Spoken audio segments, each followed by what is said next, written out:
வேலு நாச்சியார் 1730ஆம் ஆண்டு ராமநாதபுர மன்னர் முத்து விஜய ரகுநாத செல்லமுத்து சேதுபதிக்கும் முத்தாத்தாள் நாச்சியார் அவர்களுக்கும் ஒரே மகளாக பிறந்தவர். இவர் ராமநாதபுரத்திற்கு அருகாமையில் உள்ள சக்கந்தி என்ற ஊரில் பிறந்தார். அரச வம்சத்திற்கு ஆண் வாரிசு இல்லாத காரணத்தால் வேலு நாச்சியாரே அரச வாரிசாக ஆண்மகனின் வீரத்திற்கு சற்றும் சளைக்காத விதத்தில் எல்லா விதமான போர்க்கலைகளும் கற்பிக்கப்பட்டது.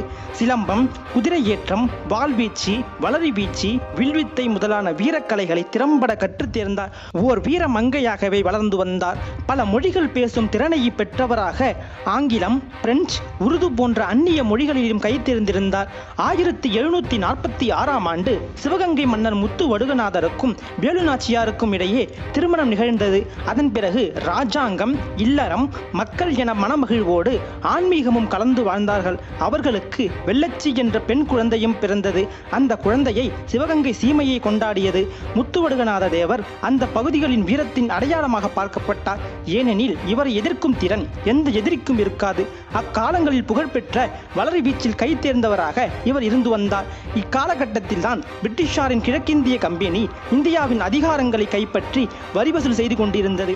பிரிட்டிஷார் முத்துவடுகநாதரை அணுகி வரி கட்ட கட்டளை பிறப்பித்த பொழுது இவர் வரி கட்ட மறுத்துவிட்டார். மேலும் கிழக்கிந்திய கம்பெனிக்கு எதிராகவும் களமிறங்கினார். இவரிடம் நேரடியாக மோத முடியாது என்று அறிந்த ஆங்கிலேயர்கள் குறுக்கு வழியை தேடினர்.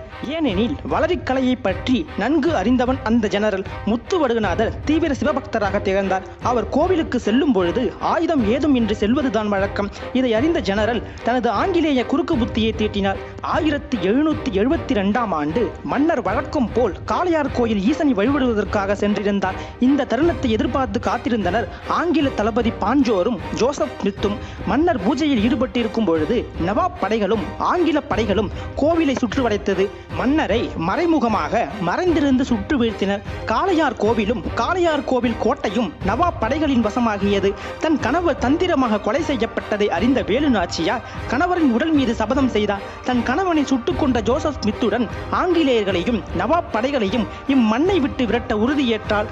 மருது சகோதரர்களின்